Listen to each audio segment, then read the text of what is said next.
Goeiedag vriende, baie welkom by ons 4de sessie in ons reis met Hebreërs. Hebreërs fokus op Jesus en in die eerste 3 sessies het ons gesien hoe Hebreërs Jesus aan ons voorstel. Ons het gesien dat Jesus die koning is op verskillende maniere, veral uit hoofstuk 1, maar dwars deur die res van Hebreërs ook, word Jesus as die koning aan ons voorgehou. Hy is die erfgenaam van alles. God sê vir hom, jy is my seun en ek is vir jou 'n vader. Hy sit aan die regterhand van majesteit. Hy's gesalf met vreugdeolie. Alles maniere waar die Hebreërs skrywer verwys na Jesus as koning. Saam met dit het ons gesien dat God wat alles geskep het, homself in Jesus aan ons kom voorstel. Die oomblik toe Jesus begin met sy bediening, met sy werk hier op aarde, sê al die evangelieskrywers, het Jesus gesê, God se koninkryk het nou naby gekom. God kom in Jesus en kom stel homself aan my en jou voor. Die Hebreërsskrywer sê Jesus is die uitstraling van sy heerlikheid, die afdruksel van sy wese. Met dit in gedagte het ons dan gesê, okay, hoe lyk dinge as ons dan deur die bril van Jesus as koning en God as Jesus na dit kyk? En ons het iets baie sentraal in ons geloof gevat. Die dood van Jesus, die betekenis van die kruisiging van Jesus. Deur die bril van Jesus as koning en God wat alles geskep het, wat homself aan ons kom bekendstel in Jesus, is die dood van Jesus die manier hoe God sy liefde aan ons bekend maak. Dis God se bloed waarmee hy ons koop toe Jesus sterf. En die dood van die koning is ook sy oorwinning. Dis die betekenis van die dood van Jesus as koning. Dis sy oorwinning. En van Dawid se tyd af het God beloof deur die profeet, die koning wat uit Dawid se nageslag uitkom, wat vir altyd gaan heers, hy gaan vir God se naam 'n huis bou. Deur Jesus se offer, sy dood aan die kruis, het hy ons tot God se huis gemaak. Deur sy offer woon God nou in ons, deur sy gees. En dit het ons dan gelei na 'n gesprek toe, maar as ons dan deur die bril van Jesus as koning en God wat alles geskep het, wat homself in Jesus aan ons bekendstel, as ons dan deur daai bril kyk, dan kry ons 'n nuwe perspektief op alle dinge. En dit was ons vorige sessie, 'n baie belangrike, kan ek sê, fundamentele waarheid.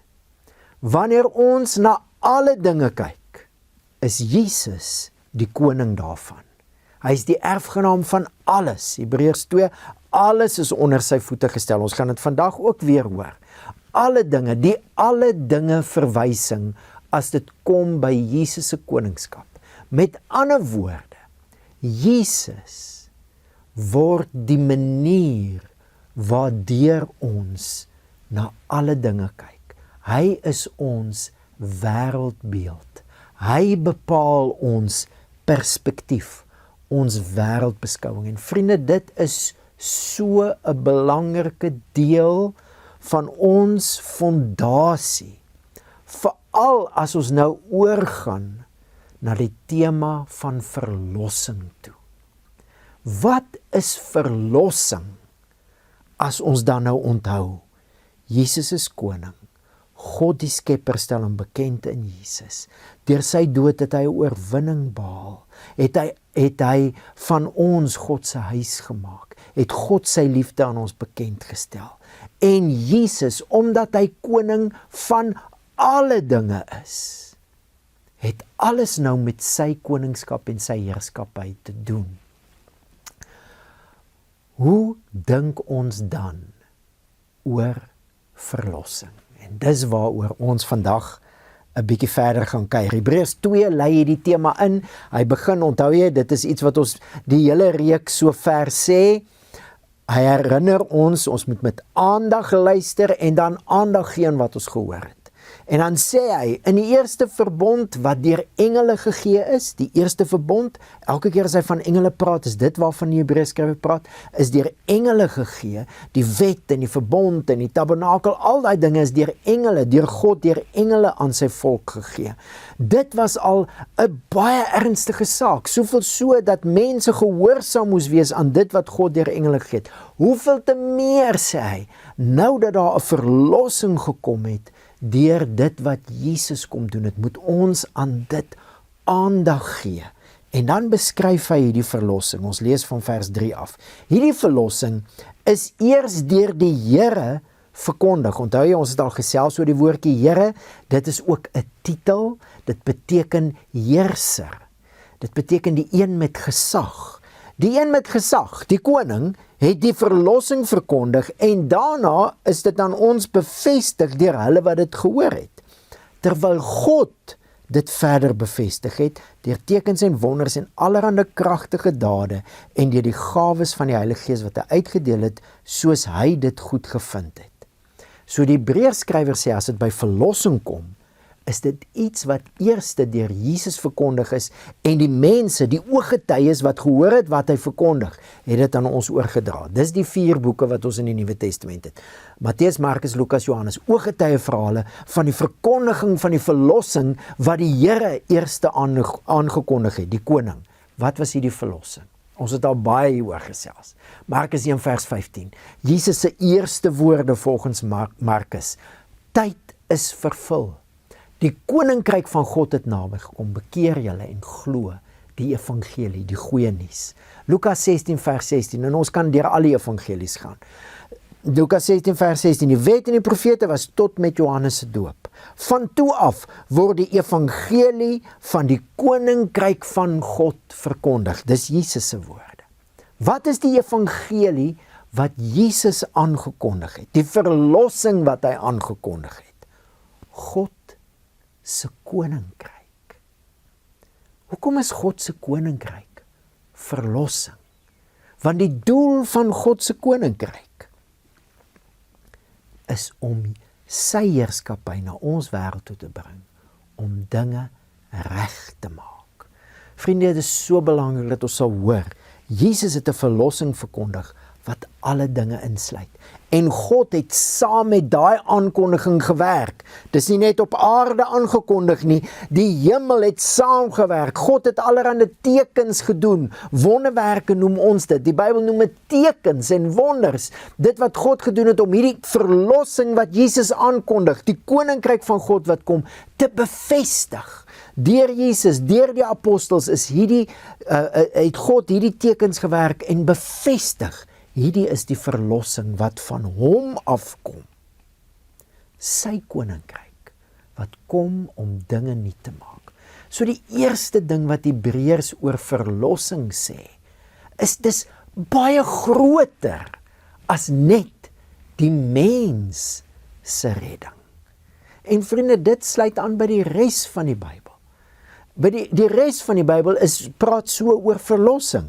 Kolossense 1 sê alles is deur hom het God alles geskep, dis deur Jesus, alles in die hemel en op die aarde, die sigbare en die onsigbare dinge. Ons ken dit mos nou al.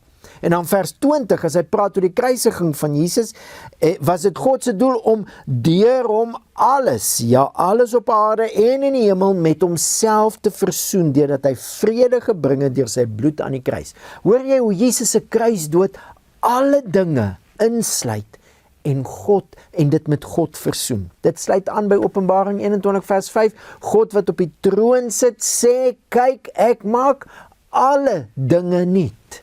Dit sluit aan al by wat die profete in die Ou Testament gesê het. Jesaja 65 vers 17, ek skep nuwe hemel en 'n nuwe aarde. Verlossing is wat God doen vir sy hele skepping. En daar's nog baie ander skrifgedeeltes. Johannes 3 vers 16, so lief het God die kosmos gehad dat hy sy enige gebore seun gee.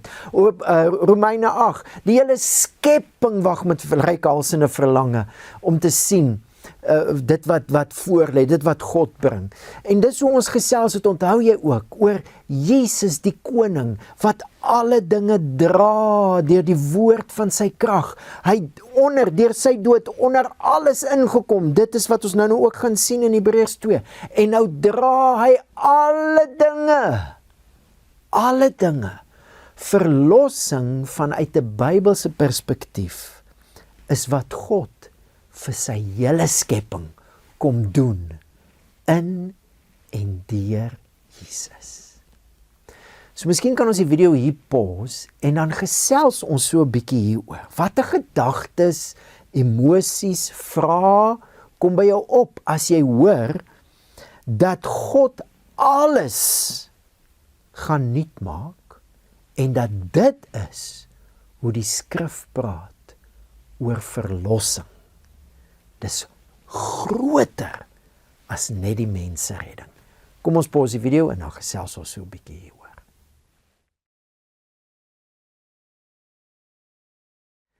So, hoe is hierdie groot verlossing dan van toepassing op die mens, op my en jou? Hoe sluit dit ons in? Wat het God ook vir ons kom doen in en deur Jesus? As jy nou Hebreërs daai stukkie gelees het, vers 3, 4, vers 5, gaan hy aan. Hy sê, want hy het die komende wêreld waarvan ons praat. Hier hoor ons dit weer. Daar's 'n toekomstige wêreld, 'n wêreld waar alles nuut gemaak is en dis aan die kom. Hy het die toekomstige wêreld of die komende wêreld waarvan ons praat nie aan engele onderwerp nie. En nou begin hy inzoom op die mens. En hy haal Psalm 8 aan. Iewers het iemand dit uitdruklik bevestig en gesê, wat is die mens dat u aan hom dink? Of die mensekind dat u na hom omsien? U het hom vir 'n kort rukkie minder as engele gemaak en hom met heerlikheid en eer gekroon. U het alles onder sy voete gestel. Deur alles aan hom te onderwerp, het hy, dit is God, immers niks oorgeslaan wat nie aan hom onderwerp is nie. Hier is die visie waarmee God die mens geskep het. God wil saam met die mens heers oor sy hele skepping. God wil sy heerskappy deur die mens oor sy hele skepping uitoefen. En nou skryf die Hebreërs skrywer, nou sien ons egter nog nie dat alles aan hom onderwerp is nie. Maar ons sien Jesus met heerlikheid en eer gekroon. Hy wat deur sy lyding tot in die dood vir 'n kort rukkie minder as die engele gemaak is, sodat hy deur God se genade ter wille van almal die dood sou ervaar. So natuurlik sluit dit weer aan by die fondasie van dit waaroor ons gesels. As ons praat oor Jesus, praat ons oor hom as koning van alle dinge. Dis wat die Hebreërs sê. Maar hy sê nog iets. Hy sê as ons na Jesus sien, sien ons iets wat ons nog nie in die wêreld sien nie, oor ons. Alle dinge is nog nie aan ons onderwerp nie, maar dis al aan Jesus onderwerp. Wat is hier aan die gang? Aan die een kant definitief, met ander woorde, God bereik sy plan met die mens deur Jesus. Maar dis meer as dit. Hier in die Psalm word die mens in enkelvoud geskryf. Mens, mensekind. Die Engels, Son of Man. Dis baie significant. Son of Man, onthou jy, ons het al baie oor gesels. Dit wat in Daniël 7 geskryf is, wat Daniël gesien het, hoe daar monsters uit die see uitkom, hulle verwoes, en dan is daar trone wat reggesit word. God, die Ancient of Days, gaan sit op die een troon en daar kom een soos die seun van die mens met wolke na die Ancient of Days toe. En God oordeel die monsters, hy vat die heerskappy weg en hy gee dit aan die seun van die mens. Ons het al baie oor gesels, dis hoekom Jesus na homself verwys as die seun van die mens, want hy is daai koning wat Daniël gesien het. Maar wanneer Daniël dan vir die boodskapper vra, wat beteken hierdie droom, of hierdie visioen, dan sê die boodskapper, die 4 monsters is 4 empires, 4 koninkryke wat sal opstaan. Maar hoor wat sê hy dan? Hy sê, die heiliges van God sal die koninkryk in besit neem. Hoor gou, die Psalm enkelvoud, maar hy sê, ons sien Jesus en ons sien eintlik iets wat oor ons die waarheid is. Daniël, seun van die mens, enkelvoud, maar die boodskapper sê, die heiliges, meervoud. Vriende, hier's 'n misterie, en die hele Nuwe Testament is hiervan vol, en ons gaan vir 'n lang ruk hiermee besig wees.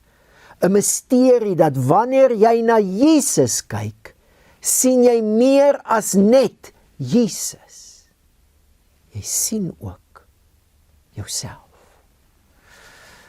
Is moeilik om te verduidelik, moeilik om te verklaar, maar dis die waarheid. Ek het een aand 'n droom gehad, en ek het al vir baie van julle die storie vertel, was vir my baie significant.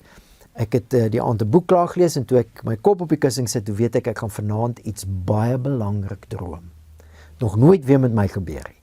Ek droom as 2 wêrelde. In hierdie wêreld is daar 3 volwassenes, en in hierdie wêreld is daar 'n kind. Die 3 volwassenes praat met mekaar oor die kind, want die kind is angsbevange. En hulle besef hulle moet die kind gaan help, en ek is een van die 3 volwassenes, ek sê ek sal gaan. En daar is so 'n ritueel wat jy doen, en woeps, hier is jy nou in hierdie kind se wêreld, maar sy wêreld is net so vertrek. En toe hy my nou sien, toe skrik hy omboeglam, toe is hy nou eers benoud. En nou dink ek heeltyd, joh, ek probeer hom nou geruststel en sê alles gaan oké wees, maar ek kry nie die boodskap uit by hom nie. Ek dink oké, wat ek gaan doen, ek gaan hom teen my vashou, want as hy my vashou, gaan hy voel, hy hoef nie vir my bang te wees nie. Maar toe ek hom vashou, toe begin hy skop en spartel en skree. Ek dink, hoe gaan ek die boodskap dat alles oké is, oké gaan wees, by hom uitkry? En ek sien hy draaitjies op sy tande. Ek sê vir hom, kom hier so, kom kyk hier. En ek wys so na my tande. Ek sê, is mooi tande, nee. Dis nou in die droom. En hy sê ja. Ek sê vir hom, sien jy, alles gaan oké wees. En in daai oomblik besef hy, ek is hy net in die toekoms. Hy's besig om na homself te kyk in die toekoms. En toe hy dit besef, toe ontspan hy. En ek tel hom op my skoot en ek fluister in sy oor. Dit is ons geheim. En ek skrik wakker, vriende, met die woorde wat Paulus oor en oor in die Nuwe Testament sê. Die geheimenis van God, die verborgenheid wat vir eeue lank verborge was, is nou geopenbaar in Christus. Oor en oor is dit hoe die Nuwe Testament oor my en jou praat. Ons is in Christus. Wanneer jy na Jesus kyk, sien jy die koning van alles. Dit is so. Maar wanneer jy na Jesus kyk, loop jy ook in jouself vas. Of miskien moet ons dit beter sê, jy stap in jouself in wie jy is. En dis presies waaroor die Hebreërskrywer verder praat. Hoor gou. Hy sê, dit was immers gepas dat hy vir en deur wie alles bestaan, ten einde baie kinders tot heerlikheid te lei. Wat 'n heerlikheid praat hy hiervan? Die heerlikheid waaroor hy nou net gepraat het uit Psalm 8 uit. Mense wat saam met God heers. Om baie seuns is die woordjie wat hy hier gebruik. Baie kinders, baie seuns deel te maak van hierdie heerlikheid familie. Het hy die leidsman van hulle verlossing deur lyding tot volmaaktheid gebring. Die Engelse vertaling sê so mooi, this is how it worked out. God wat alles geskep het 'n plan met die mens gehad, van die begin af, 'n heerlikheid familie. Daai plan het hy nou deur Jesus in werking gesit. En wanneer jy na Jesus kyk, stap jy eintlik in jouself in wie jy is in. Dit wat waar is van Jesus, is nou waar van jou. Seuns van die heerlikheid. Die leidsman van ons verlossing is hoe Jesus hier beskryf word. En daai woordjie leidsman word in 'n ander plek in Hebreërs 12 vertaal as author, maar die een verklarende woordeboek stel dit ook the first occasion of. Hier is die prototipe van 'n nuwe mensfamilie. En ja, daar's 'n proses aan die gang vir ons om soos Jesus te word. Definitief, ons het draadjies. Die Heilige Gees werk in ons. Daar's 'n proses, maar daar's nie 'n manier dat hierdie proses gaan faal nie. Jesus is die waarborg dat ons nou deel is van die nuwe mensfamilie waarvan hy die begin is. Dis hoekom Hebreërs 1 Jesus die eersgeborene noem. Eersgeborene waarvan? Eersgeborene van 'n nuwe mensfamilie. As jy na Jesus kyk, sien jy wie jy nou is. Vriende, dis baie groot. Dis baie groot en daarom gaan ons vir lank besig wees en ons gaan 'n reeks doen.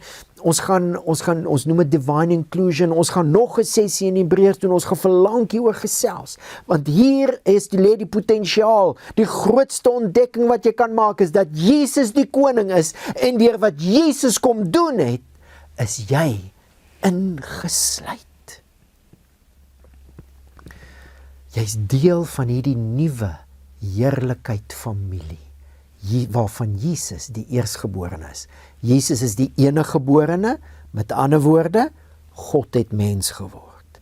Maar deur wat Jesus kom doen het, is hy ook nou die eersgeborene. Eersgeborene van 'n nuwe mensfamilie. En dis presies wat hy oor verder praat. Vers 11. Want sowel hy wat heilig maak, as hulle wat heilig gemaak word, is uiteen. Ons het nou dieselfde Pa. Daarom skaam my nie om hulle sy broers te noem nie. Jesus noem ons sy broers. Ons wat heilig gemaak word en die een wat ons heilig maak, dis Jesus, het nou een Pa, een nuwe mensfamilie. So met ander woorde, vriende, as ons praat van verlossing, is dit baie groter as net die mens. Dis God se hele skepping. Maar dis ook baie meer as net 'n mens wat gered word om eendag ergens na 'n ander plek toe te gaan.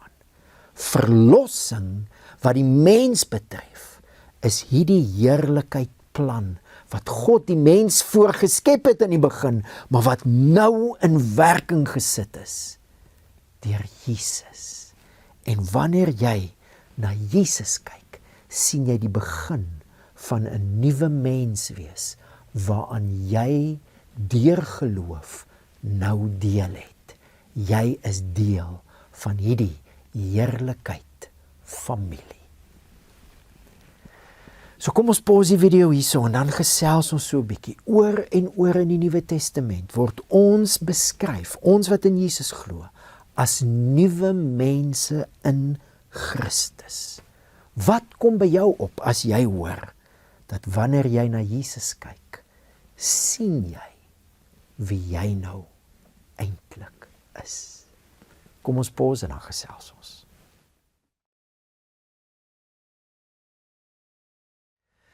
So ons gaan hierdie kwartaal nog baie oor gesels. Vriende, in ons kultuur is dis vrek moeilik.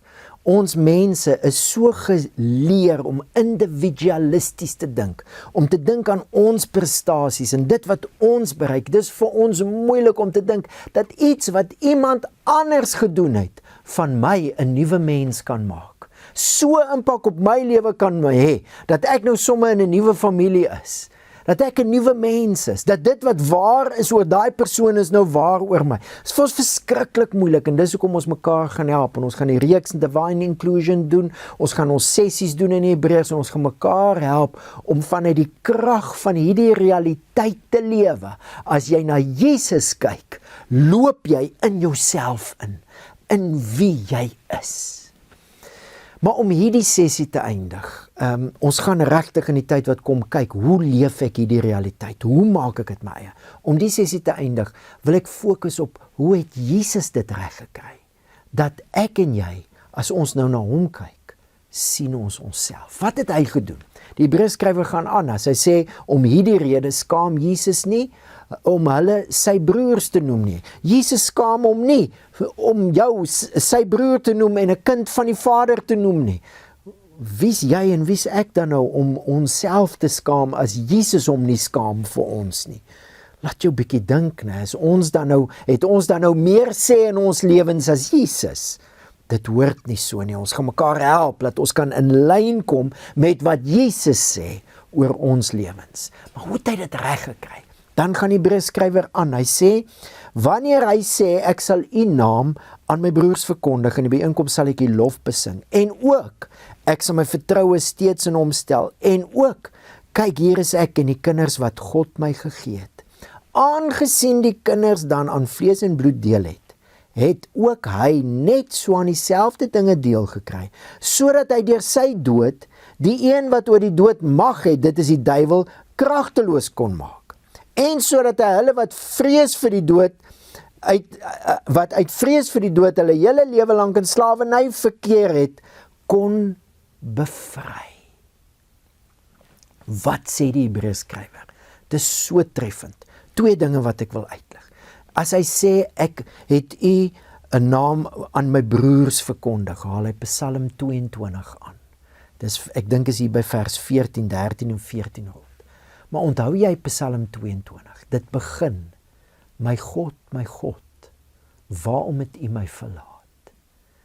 En dis asemrowend as jy daai Psalm lees. Dis asof die psalmskrywer by die kruis gestaan het, honderde jare voor dit gebeur het. En hy beskryf die lyding van die een aan die kruis. En dan op 'n stadium, in daai donkerte, maak die Psalm 'n draai. En die psalmskrywer sê, namens die persoon wat hierdie lyding deurgaan, u het my gehoor.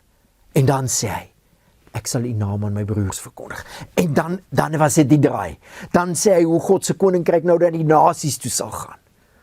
Dis deur Jesus se dood aan die kruis, wat hy dit reg gekry het, dat ek en jy nou sy broers kan wees, deel kan wees van die familie, waarvan hy die eersgeborene is, hierdie nuwe mensfamilie, hierdie begeerte wat God al die tyd gehad het, om baie kinders, baie seuns, na die heerlikheid toe te lei, 'n heerlikheid lewe, 'n lewe saam met God, deel van sy familie, en wat saam lewe vir sy koninkryk.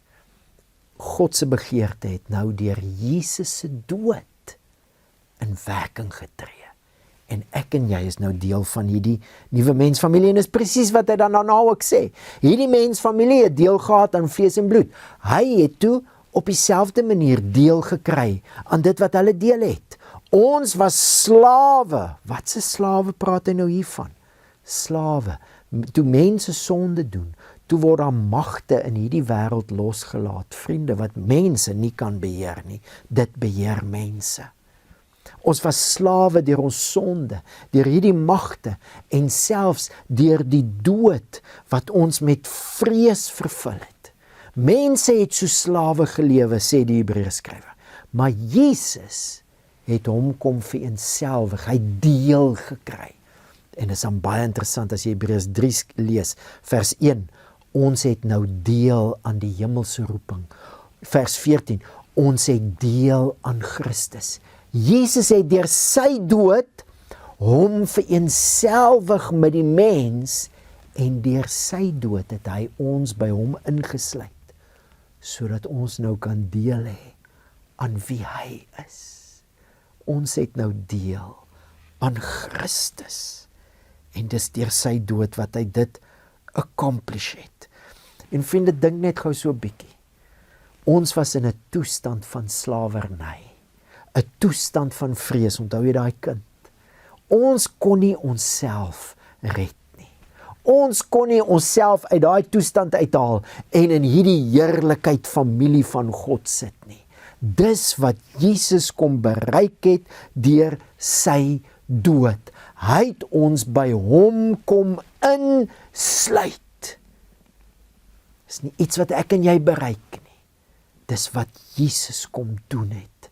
Deur sy dood het hy deur die genade van God, sê die Hebreërskrywer, ter wille van ons almal die dood gesmaak, sodat ons nou deel kan wees. Ons smaak nou hoe dit is om deel te wees van hierdie heerlikheid familie. Toe Jesus sterf, toe word die hele mensdom geherposisioneer. En ons kan nou hierdie droom van God lewe. Baie kinders deel van hierdie heerlikheid familie. En dit is redding en verlossing, saligheid, al die woorde wat ons gebruik, as dit kom by die mens. As ons praat van verlossing, vriende, dink ons nie meer, ek gaan hemel toe nie. Ons dink, God wil baie kinders deel maak van sy heerlikheid familie. Soos in die hemel, so op die aarde het hy beloof kom sy koninkryk. Dis die goeie nuus, dis die verlossing wat die Here aangekondig het. Hy gaan alles nuut maak. Daarmee het hy begin en nou maak hy ons deel van daai heerlikheid familie. Ons is sy seuns en sy dogters. En dis presies wat die Hebreërskrywer dan verder in die hoofstuk ook sê. Want hy is nie besorg oor die engele nie, inteendeel hy is oor Abraham se nageslag besorg. Daarom moes hy in elke opsig gelyk word aan sy broers, sodat hy barmhartige en 'n getroue hoëpriester kon word, om as offer te dien tot versoening van die volk se sondes. Want omdat hy self gelei het toe hy versoek is hy in staat om die wat versoek word te help. Was dit nie wat die hoëpriester was nie? Was net een man. Maar as hy ingegaan het in die allerheiligste, het hy die hele volk verteenwoordig. Hulle was as het ware ingesluit. Nou net nog meer, omdat die offer waarmee Jesus as hoëpriester in die allerheiligste in die hemel ingegaan het, was 'n eens en vir altyd volmaakte offer. Is ons ingesluit in hom. Jy is nie meer wie jy was voor Jesus nie. Jy is nou wie jy is in Jesus. Deel van hierdie heerlikheid familie. In Doxadeio praat ons van 'n begrip, identifikasie. En ek en jy word nou opgeroep en die Gees wil ons bemagtig om onsself nie meer te identifiseer in hoe die mensdom was voor Jesus nie, want daai toestand het in Jesus tot 'n einde gekom. Daai slawerny. Ons is nou in die familie waarvan Jesus die prototipe is, die eersgeborene, the first occurrence of. Dis wie ek en jy is. Wanneer jy na Jesus kyk, sien jy dit. En in die tyd wat kom, gaan ons bietjie saam kuier. Hoe leef ek in die krag van hierdie realiteit? Maar vir vandag, kom ons staan in bewondering oor wat Jesus kom doen het deur sy dood. Dis 'n dood wat verlossing bring vir die hele skepping. Dis 'n dood wat verlossing en redding bring vir die mens. En dit beteken nie jy het nou net versekering teen die vuur eendag nie. Dit beteken jy het 'n nuwe identifikasie, 'n nuwe plek waar jy kyk om te ontdek wie jy is. 'n Nuwe mensfamilie, kinders van die heerlikheid, soos God dit bedoel het. En Jesus skaam hom nie vir jou nie. En nou ons gaan 'n bietjie oor gesels. Wat kom by jou op as jy hoor dat Jesus deur sy dood jou by hom ingesluit het? Hy is nou jou hoëpriester. Hy verteenwoordig jou. En daarom is jy nou deel van God se heerlikheid familie. Reeds, ons is in proses, ons word heilig gemaak, ons word al hoe meer soos Jesus. Maar ons kan nie meer deel van die familie wees nie. Jesus noem jou sy broer. Wat kom by jou op as jy hoor dat dit die verlossing is waarvan Jesus jou deel maak? En nou is ons saam met hom besig om deel te neem aan sy koninkryk in hierdie wêreld wat verlossing bring vir die hele skepping. Kom ons bid saam en dan kuier ons lekker verder. Hemelse Vader, as ons hoor hoe U van die begin af, U vir wie en deur wie alle dinge is, hoe U van die begin af hierdie droom gehad het, baie kinders, deel van die Psalm 8 heerlikheid, 'n koninklike familie. En as ons dink hoe ons slawe was, en hoe U, Here Jesus, kom deel kry het aan ons toestand. U self kom vereenselwigheid, die dood van 'n slaaf gesterf het, sodat ons by U ingesluit kan wees. Ons is nou deel van 'n hemelse roeping. Ons is deel van Christus. Dan prys ons U vir U genade. En dan kom meld ons aan. Leer ons hierdie nuwe identifikasie om dit te lewe. Seën ons in ons gesprekke, seën hierdie kwartaal terwyl ons reis en die res van die jaar met ons nuwe identifikasie in Christus. Wanneer ons na U kyk, Here Jesus, weet ons, alles gaan oukei wees. Ons prys U. Amen. So voorreg om saam met jou te kuier, kom ons gesels dan nou lekker verder saam.